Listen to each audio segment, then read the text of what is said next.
42 degree গরমে মায়াপুর ভ্রমণের পর 3 মাস পরে আবারও সেই ভালো লাগার জায়গায় ফিরে আসা। তবে এবারে শুধু মায়াপুর নয়, ঈশ্বরদানের সেই স্পেশাল প্রসাদ থালি তো থাকছেই, তার সাথে কৃষ্ণনগরের পান্থতীর্থে ব্রেকফাস্ট ও আরেকটি ফ্যামিলি রেস্টুরেন্ট মাদার স্যাটে লাঞ্চ। আর মাদার স্যাটে লাঞ্চ মানেই সেই অত্যাধুনিক পরিষেবা দিয়ে লাঞ্চ পরিবেশন করা। তারই এক্সপিরিয়েন্স করতে আমি চলে গেছিলাম মায়াপুর। তাই সব কিছু দেখার জন্য আপনাদেরও ভিডিওটা শেষ অবধি অবশ্যই দেখতে হবে।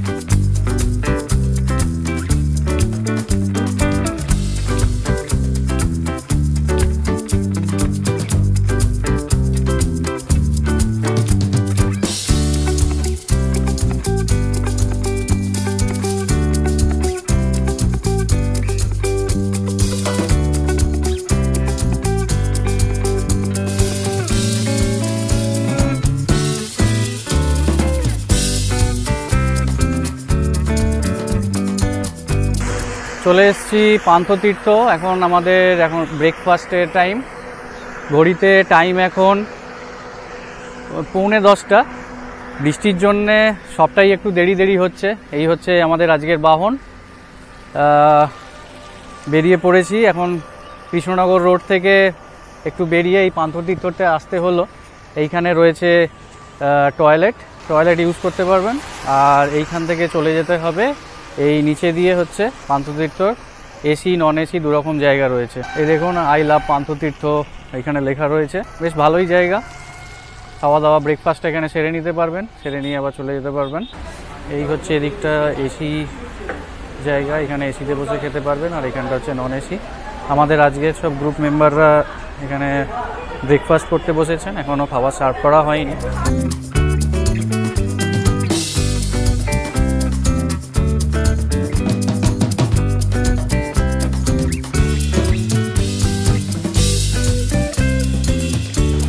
আজকে আমাদের ব্রেকফাস্ট ভ্রমণের তরফ থেকে পুরি, ছোলার ডাল, মিষ্টি, এর সাথে চাও রয়েছে, চা আসছে।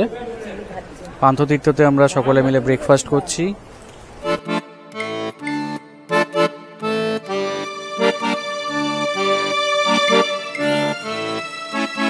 এয়ারপোর্ট থেকে মধ্যমগ্রাম হয়ে কৃষ্ণনগর রোড ধরে আপনাদের মায়াপুর চলে যেতে হবে। ক্রস করে নিতে হবে জলঙ্গি নদীর ওপর ব্রিজটাও।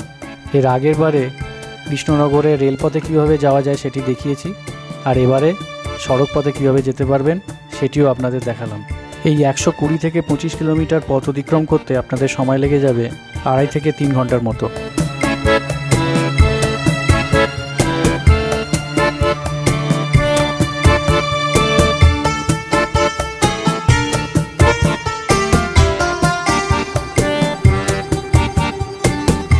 কেমন আছেন সবাই? আশা করছি সবাই ভালোই আছেন।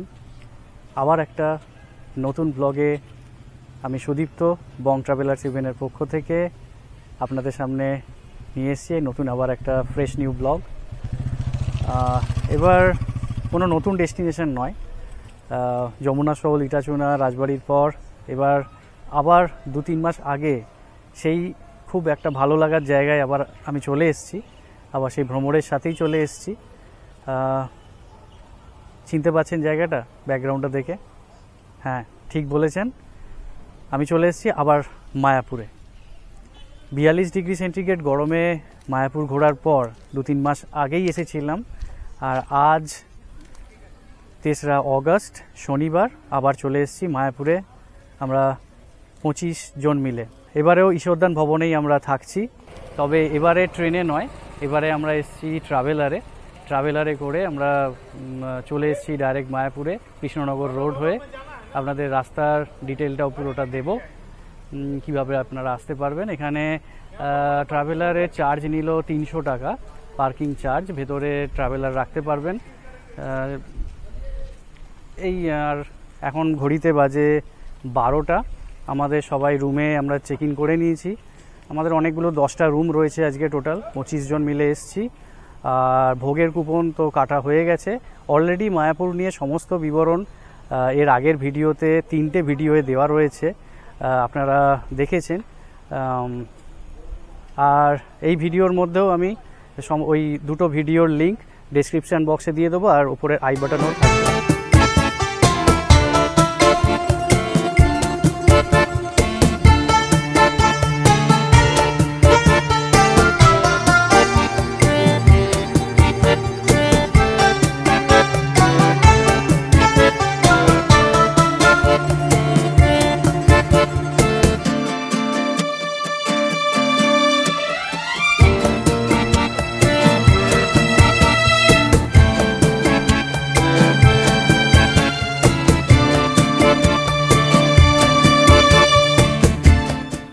এই হচ্ছে ভিউ। এখনও মেঘলা হয়ে আছে, বৃষ্টিটা একটু কমেছে, তাই বাইরেটা বেরোতে পারলাম। সারা দিন আজকে বৃষ্টি হয়েছে, প্রচণ্ড বিরক্ত লাগছে একটা টাইমের পরে, এত বৃষ্টি।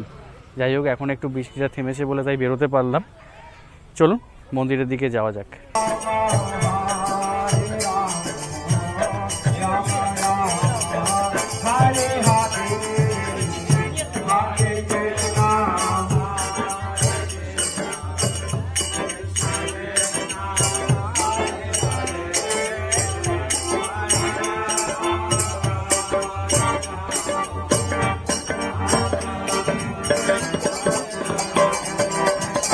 Hare Krishna, Hare Krishna, Krishna Krishna, Hare Hare, Hare Rama, Hare Rama, Rama Rama, Hare Hare.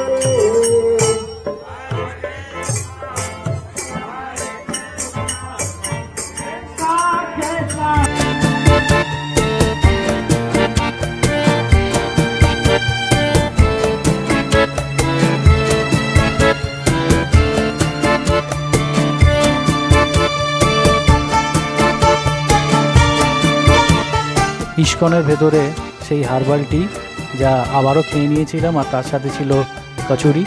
এরপর রাতে ছিল ঈশ্বরদানের সেই স্পেশাল প্রসাদ থালি।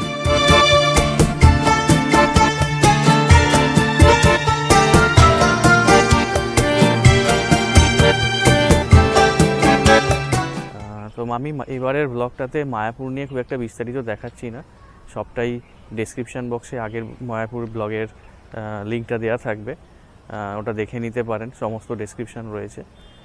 যতটা এখানে ভালো লাগছে সেই জায়গাগুলো আপনাদের দেখাচ্ছি, ইনফরমেশান দিচ্ছি। আর তার সাথে কালকে পান্থতীর্থ আর আজকে মাদারসাটের ব্লগটা অবশ্যই থাকবে, সেটা দেখে নিতে পারবেন।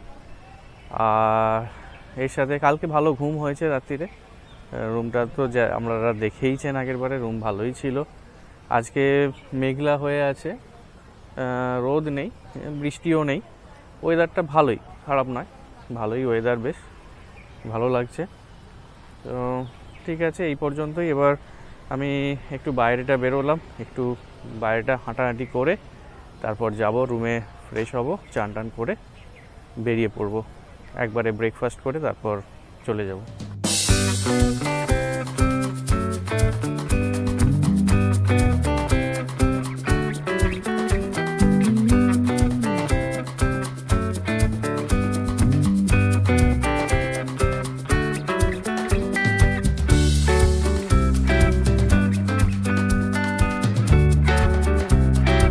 দুপুর 1:45, 12:30 নাগাদ আমরা ঢুকে পড়েছি এই মাদারসাটে। আমাদের আজকের লাঞ্চ, ফ্যামিলি ফুড কোর্ট মাদারসাট, দারুণভাবে ঠিক ইন্ডিয়ান অয়েল পেট্রোল পাম্পের একদম পাশেই। এদিক দিয়ে আমরা এলাম মায়াপুর থেকে এসে, এইখান দিয়ে কাটা রয়েছে, এখান দিয়ে ঢুকে পড়তে পারবেন পেট্রোল পাম্পের। এইখানে এই আমাদের গাড়ি রাখা রয়েছে, আর এই হচ্ছে পার্কিং। যারা পার্সোনাল গাড়ি নিয়ে আসবেন এইখানে রাখতে পারবেন, এই পার্কিং। আর এই হচ্ছে এন্ট্রি। ঢুকেই সুন্দর একটা হাট রয়েছে, মাটির বাড়ি করা, সেখানে সব ফটো সেশন চলছে। আর এখানে মেয়েদের কিছু জুয়েলারিও বিক্রি হচ্ছে এই হাটের নিচে, দেখাচ্ছি আপনাদের।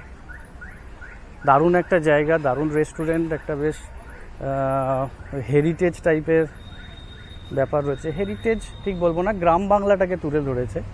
আর ভেতরে রোবট দিয়ে খাবার সার্ভ করা হচ্ছে, সেটাও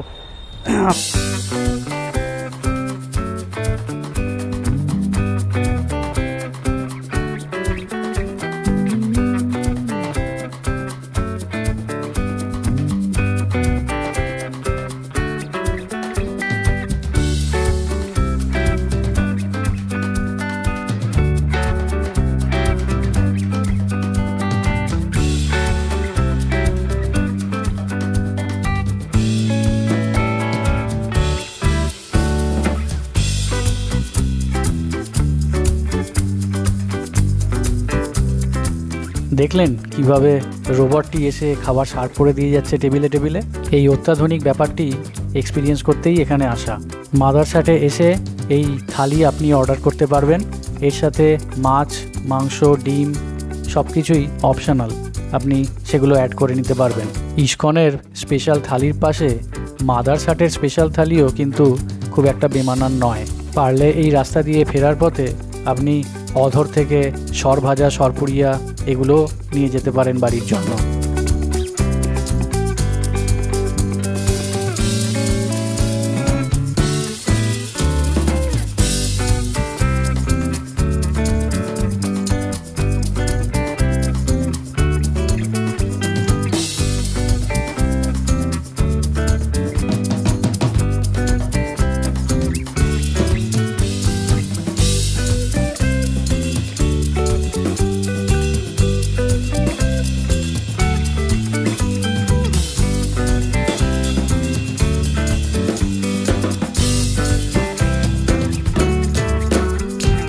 মহাভোজ আমিষ থালিতে আপনি অ্যাড করতে পারবেন চিকেন, ফিশ এগুলো অ্যাড করতে পারবেন, আর নিরামিষ থালিটা আলাদা।